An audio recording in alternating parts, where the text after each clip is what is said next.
I think peace is something which is more calming, and satisfaction is something which is more related to the highs of life, the adrenaline, the dopamine, and the highs don't stay long. Peace is something, if you're peaceful in life and if you're peaceful in a relationship, you can contain that longer. You can be you can at least have that calming phase of life. Just like self-confidence, satisfaction is wavering. It's never constant, right? It's up and down. Correct. But peace grounds you. Peace helps you sleep better. Peace helps you smile harder. Hello guys, and welcome to our podcast. In today's podcast, our guest is Pooja, who is a relationship coach, and she has gone through a lot in her life. A lot of bad times have taught her how to be good in a relationship. And in today's podcast, we discussed about boundaries, the non-negotiables, and also what is situationship. Please do watch the podcast to learn more, and there's a lot of information coming in. Keep watching.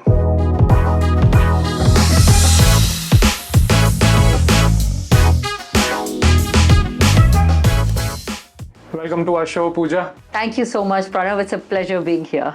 So I'm really curious about what led you to become a relationship coach. I'm really intrigued and willing to know more about it. I think my journey from being someone who is not a coach to moving into coaching as a key profession happened as a result of my own experiences, my own ups and downs with relationship, my own absolutely pathetic dating history, and the kind of fiascos and the kind of decisions I have made in my life when it comes to dating, and a lot of other things which came in as a result of my profession and how I got to work across countries and how I got to meet people across countries. But I think a lot of it stemmed from the fact that I reached a point where I think I was on the dating carousel so badly, and it was one disaster after the other.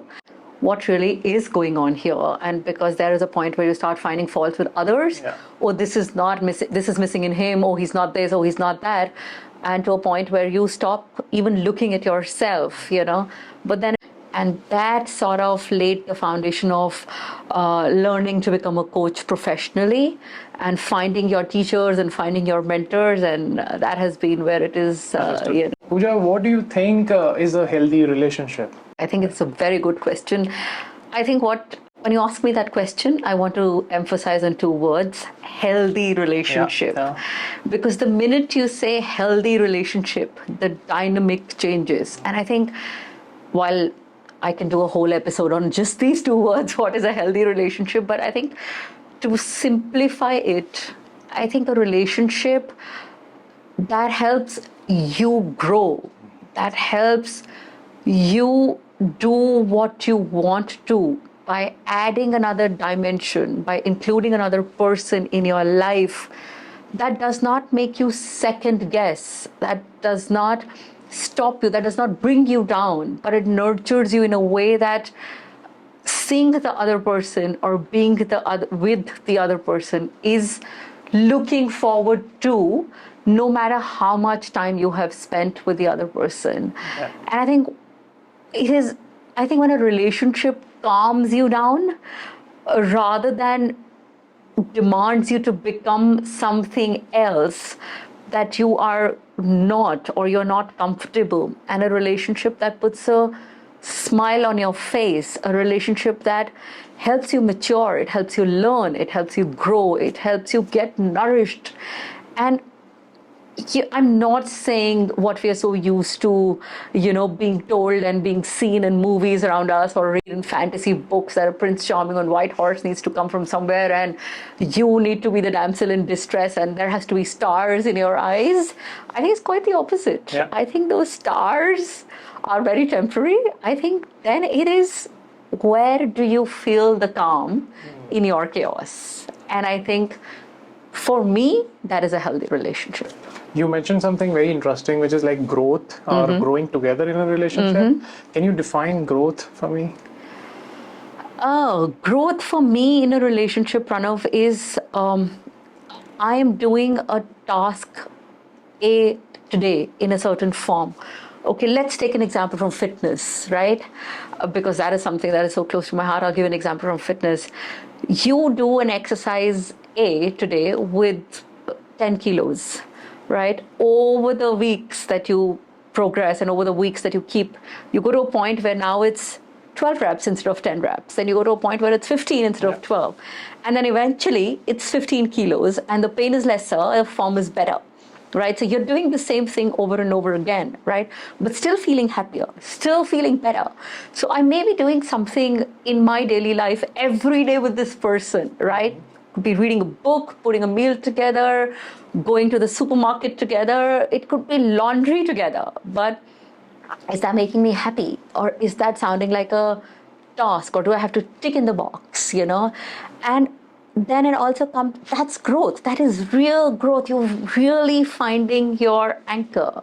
And also, I think a lot of times you realize that the partner in your life is helping you really, what you call as mature up, learn your reactions, your emotional outbursts, your feeling of chaos constantly, or your feeling of that unsettled feeling that a lot of us feel in a relationship is not there anymore, or is to a bare minimum. I think that is true growth. When that relationship is enabling you to understand everyday life better, to be a better human being, to be kinder, to be compassionate, to learn how to laugh without a care in the world, to pursue what you like, that you is not taken away and being made into a we. I think that's what I call as growth in a relationship. Very nicely put. Thank you. And Pooja, like her relationship may ups and downs hote hain. Correct. You just cannot skip it. Correct. These ups and downs are part of the parcel relationship. of it. So what do you think, like, and people are genuinely scared about it. That is why people are scared about relationships, and once they've fallen apart, then they're finding it difficult to get into another relationship. So how to overcome that kind of fear once you've fallen apart from a relationship? How do you go back or repair and move forward? कभी-कभी मुझे लगता है एक rule book होनी चाहिए, एक manual होना चाहिए. एसी ऑपरेट करने के रिमोट का मैनुअल होता है, टीवी के रिमोट का मैनुअल होता है.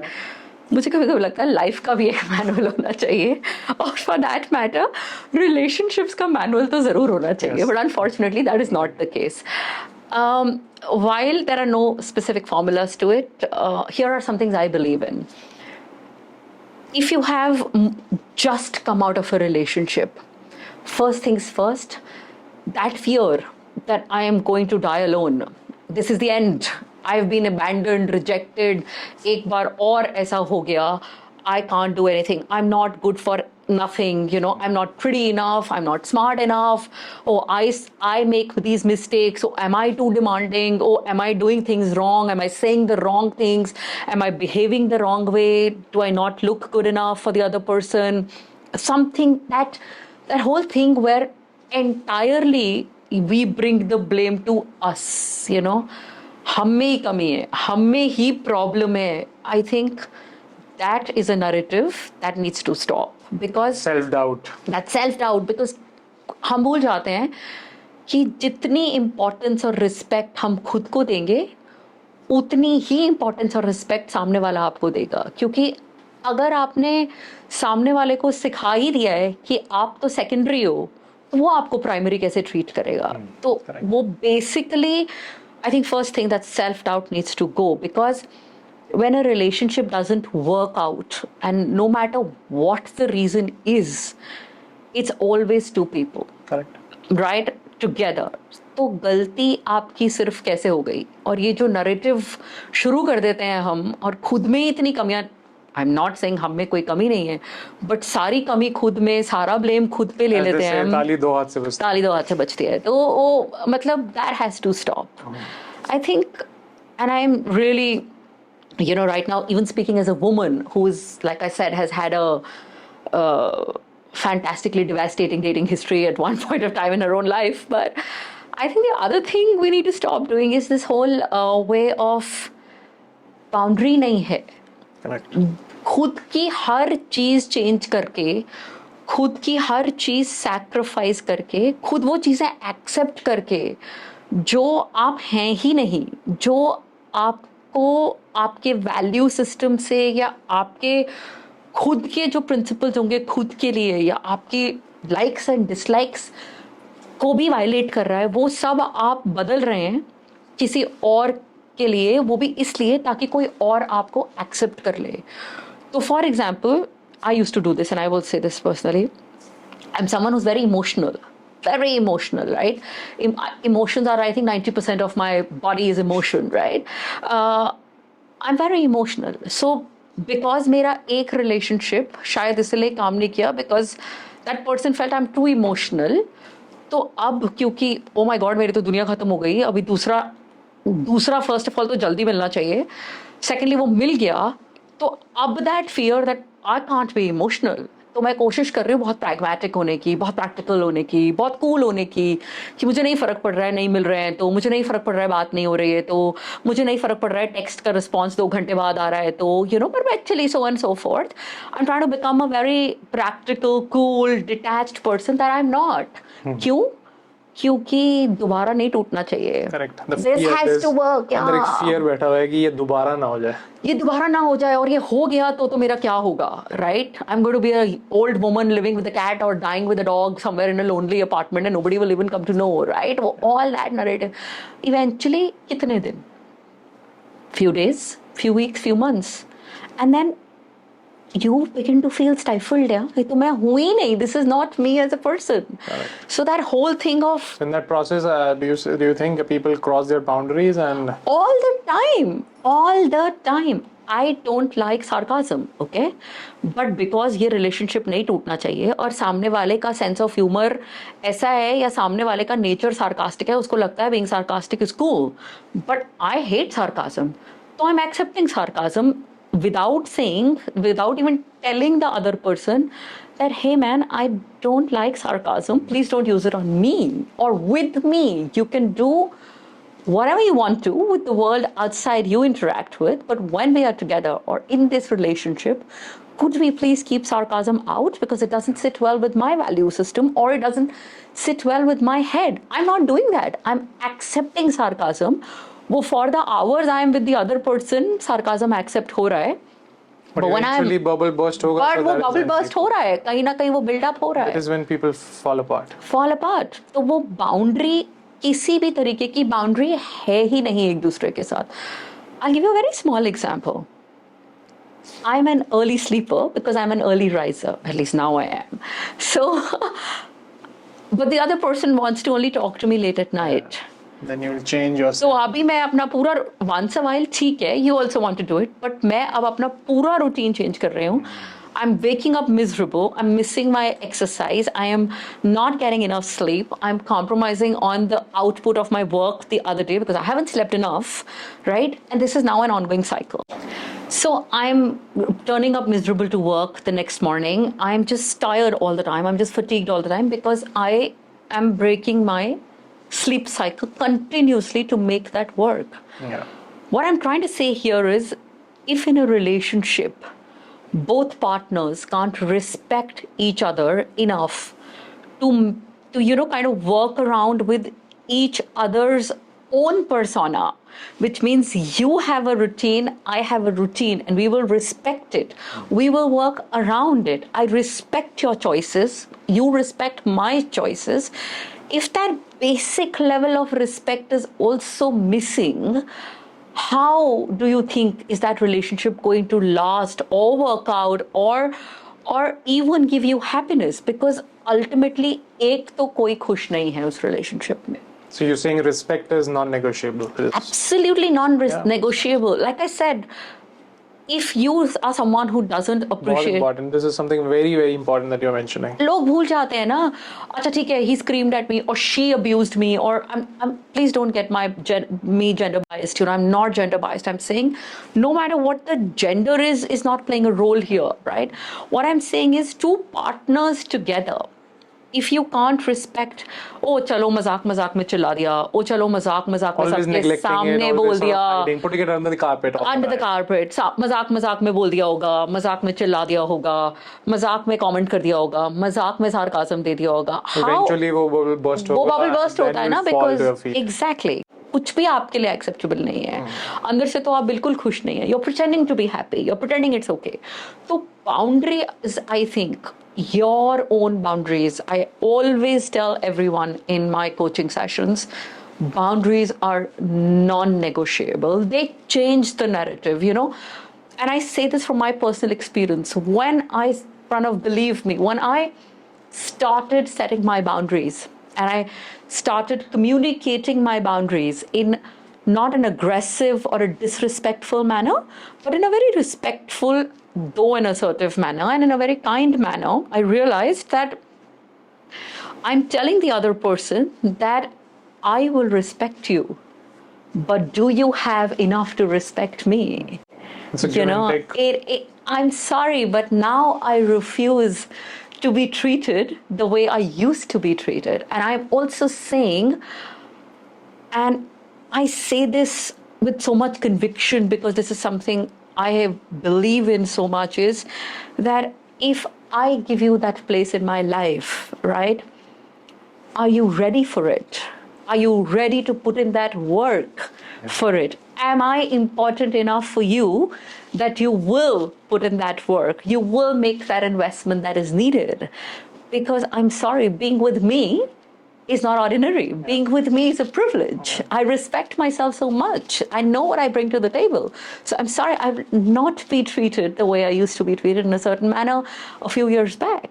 And I'm putting that boundary right out there. So anybody, and with due respect to anyone with who that boundary or that thought is not matching, or anyone who's not ready to put that kind of work, is by default out, right? Is by default not in the mix, or by default not worthy of who I am or what I want from this relationship, right? Yeah. We're not meant for each other. So I'm saving myself the heartbreak already, and I'm also giving the other person the respect, whether they do or they don't realize it, that, hey, you must be a great person, but I'm sorry, at this point of time, our expectations from life are very different. We are not aligned, and hence it's best we don't cause more heartache going forward. So that works wonderfully, in my opinion. Pooja, like you mentioned, that dating is something that taught you a lot, and that is where you got your learning from, and you entered up in as a relationship coach. I want to know, like, all of us have faced problems in our dating lives. No one has ever had a clear-cut dating life. So, like, these things like self-worth, self-confidence, a lot of these things gets missed out somewhere in the teenage or the early 20s, and that is where people fall and try to sort of learn, go here and there, and then sort of come back to something. Some people come back, some people even don't come back to the path they wanted to. So what is it that is missing in the early times of dating? Like, is it infatuation? Is it you get into something too quick without realizing what you wanted, or what sort of is the meaning behind this relationship, or am I ready for it? Is it something like that? What is missing? Because everyone, when they start, sort of falls around in the beginning. Mm-hmm. Firstly, everyone starts dating at a very different age. Yeah. There is no ground rule that says you start dating in your teenage, or you start dating a little later in life, or you start dating in your 40s, or you start dating in your 30s, or whatever it is. Very different. Yeah. But since you ask me, people who start dating very early, or let's say people who start dating when in their 20s or whenever they start dating, firstly, can we please understand, nobody knows what's happening in their 20s. Yeah. Right? It's a very close friend of mine, someone very close to me, uses these words very often, and I make such a joke on it, but it's always like, I'm going through the motions, you know? And sometimes when I listen to this, it's fun and games, but sometimes when I listen to it, I'm trying to understand the other person's mind as to what the other person is trying to say when they're saying, I'm going through the motions of it. Is you are, and why I'm giving this example is because sometimes when you're starting to date, it's the experiences you're gaining. Yeah. You still don't know what you really perhaps want in life, or who perhaps will be the partner that you can, envision something longer. Yeah. We don't have to give it a name, but envision something longer or more stable with. It's still not clear to you because you're still discovering, you're still very early on in that journey of self-discovery. Yeah. So when people try to put together too many ground rules for them, then add to it our own upbringings, our societal structures, our family structures, our socio-economic, political structures, add to all those reasons as well. There is so much happening. Your mind is taking in like a million information a second, right? And you're trying to make sense out of it all. And in between all that, you're pushing yourself to establish a structure which is not yet governed by you, but is governed perhaps by a lot of external factors and stimuli. You're going through a lot of it. You're going through altogether. a lot of it at one time, right? 20s is something where people are establishing themselves professionally, personally, and a lot of things are happening together. You're right You've about still not established that connect or that resonance with exactly who you are. And I'm not saying all of us are the same. Some of us are very clear in life from very early on. Yes, great, fantastic. But I've realized, and especially when I now interact with younger lot quite a bit, there is so much that they're trying to process. And in all that is being fed to them. You have to be a certain way. You have to sit a certain manner. You have to eat a certain manner, talk a certain manner. You have to do this in life. You have to do that in life. This is where your goals are. That is what your goals are. There's so much happening. You're discovering so much. And then your own bodies are changing, right? Your own hormones are at work. Most importantly, you are still trying to establish you in this chaos. Yeah. And the last thing you can do in this chaos is trying to force structures on yourself. Yeah. That said, I'm not saying do not try to understand healthy dating habits. The sooner you start, the better it is, right? Things like learning to respect the other individual, things like learning to be kind, learning to be compassionate, let's say the ability of having a conversation that is respectful, least of all respectful, right? Those kind of things. Yes, those are the things you should be looking to establish, because once these set in your life, no matter what age you grow up to, it is very rare that you will go wrong in at least your behavior, your daily behavior, because kindness is non-negotiable, compassion is non-negotiable, the willingness to listen to someone is non-negotiable in life. I think these are virtues of a good human being. Yeah. So yes, So maybe 20s is something where you should be looking up to a mentor or someone who can help you understand some things who are maybe... I've always had a mixed view about it, because are you even ready for a mentor at that age? Is my question. It's actually the most clouded phase of life. Like, it's too much, too soon kind of a state. Too much. But should you feel you need any guidance? Should you feel that there are so many things happening in your head that you want to talk to someone, and everyone is not on the same path to awareness. Exactly. I mean, there's so much going on in your head that you want to talk to someone who's not a sibling, who's not a parent, who's not a relative, who's not a friend, but someone else who will not come with a bias or a judgment for you already, because our parents have a judgment, our siblings have a judgment, our friends have a judgment, people close to us will have opinions about us. Big sort of taboo where people just try to avoid these sensitive things to discuss with close family members and friends. But whatever that age you are in doesn't matter. I always say that should you feel the need to process what you're going through with someone, please ask for help. Yeah. That is so important. That's not weak. Yeah. That's not weak. That's not cowardly. That's not a taboo. That is you actually owning up to your vulnerability, which is strength, if you look at it from my point of view. owning up to your vulnerability is strength. It takes a lot of inner strength to say, I am vulnerable. And that is also, I think, when people are vulnerable is when people find genuine relationships also. A lot of times, vulnerability is like when you are true to yourself, when you are understanding yourself, you might find someone who is able to understand you. I think it goes in all sorts of directions, Pranav. Sometimes when we are vulnerable, we make the most stupid decisions of our life. Sometimes when we are vulnerable, we look for immediate relief. But sometimes when we are vulnerable, we also take the step back to put in that work on ourselves, and then eventually end up finding someone who really is going not to even finding vulnerability, you're not finding someone, but someone might find you, is what I meant. The vulnerabilities can make you a better person. It is not a bad thing to be vulnerable. It is good to be vulnerable, and also to ask for help is something which should be normalized. I think it is one of the bravest things and one of the kindest acts we can do for ourselves. Correct. When I am vulnerable, I want to seek help. I am vulnerable right now, and I want to speak to someone who can help me, is the bravest, kindest, most compassionate thing as human beings we can do to our own selves. I think we owe it to us.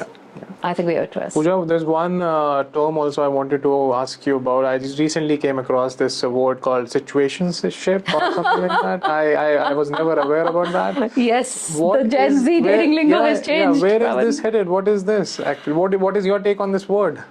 Like I said, sometime back I had written an article for a magazine on Gen Z dating lingo. Yeah. And that I was requested to include situationship in it, and I was like, well done. As human beings, we've given it a word. We've now come up with a term for it. But if you ask me, what is a situationship? It's actually two people who know this is a disaster, who know this is toxic, who know that both of them are going to get hurt eventually, or at least one is going to get more hurt than the other, who also know that what they're doing right now is either a reaction to something that has happened, or is themselves not wanting to make a commitment in life right now, or just being testing waters, or still driving the benefits without putting in the work. I think that is what a situationship is. So is it accepting all the wrong things of a relationship? The not to do's of a relationship is what they've termed as situationship? I think it is accepting the fact. It's actually not even a fact. I think it's just telling everyone around you, including yourself, that I know I am not going to get respected. I know this is not growing me or nurturing me to any extent, whatever. I know this is going to hurt at least one person, if not both, very badly. But also right now, I either need it because of that false boost that I want to give to my false ego or my pseudo ego, and also the fact that I have needs that need to be met. So let's do this. So I think it's two willing partners ready to commit the disaster together. So it is like a short-sighted view of a relationship, like just it's not. It's nowhere even close to a relationship. It nowhere qualifies for a relationship. It's being very short-sighted about your needs, and it is being very short-sighted about getting into something impulsively and sort of just for your immediate needs or something like that, but not committing to anything actually. Can I put it in a very simple manner? Yeah. It's about putting Band-Aid when you need a stitch. Yeah. Like I said, in a situationship, when it comes to situationships, I think if you were to ask my opinion, it's actually two willing partners ready to commit to something that's going to end up hurting both of them, and it's going to be extremely short term, it's going to be extremely short-lived, and it's going to ultimately make both of them question, why did we ever do it? Or what's the learning for me from here eventually, if they were to think about it? Or it is something that they would rather give them food for thought, whether are they even ready to have a relationship in their life, or are they just happy right now being outside the dating pool? That's a great choice to have too, if that is where you want to be in your life, right? So that's that. A lot of times I've been asked this, that can someone be ever satisfied in a relationship? I have been asked this so many times, and by people who are already in an established bond or who are already committed in one form or another. They ask me that, is it possible to be satisfied in a relationship? Because sometimes everybody is thinking, oh, have I made the right choice? That somewhere every time is in the back of our heads. It's but natural to feel that. But what is, I'm intrigued, like what is even satisfied? What can you even define that? What do people think about when they say, can it be satisfying? Can I give you my take on it? Which is not defining being satisfied. My take on it, I would rather be peaceful than satisfied. That's my take. That's a very, very well said. That's my take on relationships, because the human mind is taught to think in references. We are not taught to think in absolutes. The mind can't think in absolutes. And let me give you a small example, right? On your table is a bowl of chips, and on your table is a bowl of chocolates, right? When you're wanting to eat the bowl of chips, your mind isn't referencing it to the bowl of chocolates, right?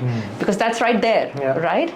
And your mind is thinking, chips khane hai ya chocolate khani hai. Those are the two things available to you. Available to you right now. So your mind's always thinking in references and never in absolutes. What is in front of you? Like it is thinking in what is on the table.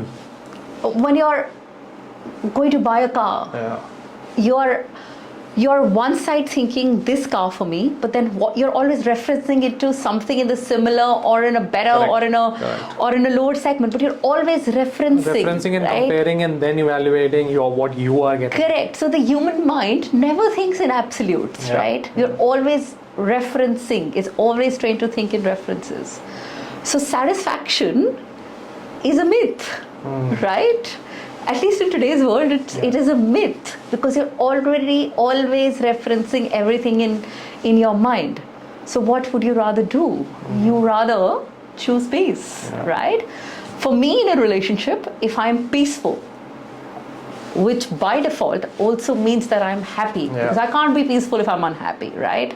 If I'm happy, it means the relationship is contributing in a nurturing manner to my life. It is making me happy. It's helping me find my calm in the chaos, right? So what would you rather take? I would take peace. And I think when you're saying this, I think peace is something which is more calming, and satisfaction is something which is more related to the highs of life, the adrenaline, the dopamine, and the highs don't stay long.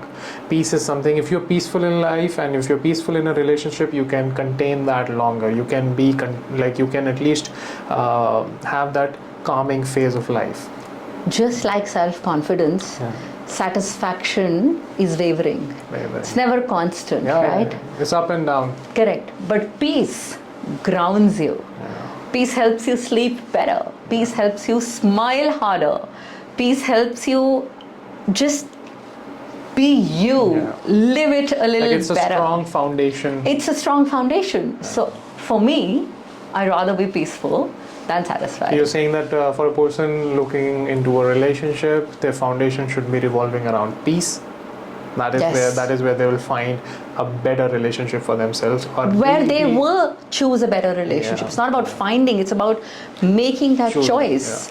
If someone is making you peaceful, if someone is letting you ground, if someone holds you, your feet on the ground, this whole butterflies in my stomach is such a myth.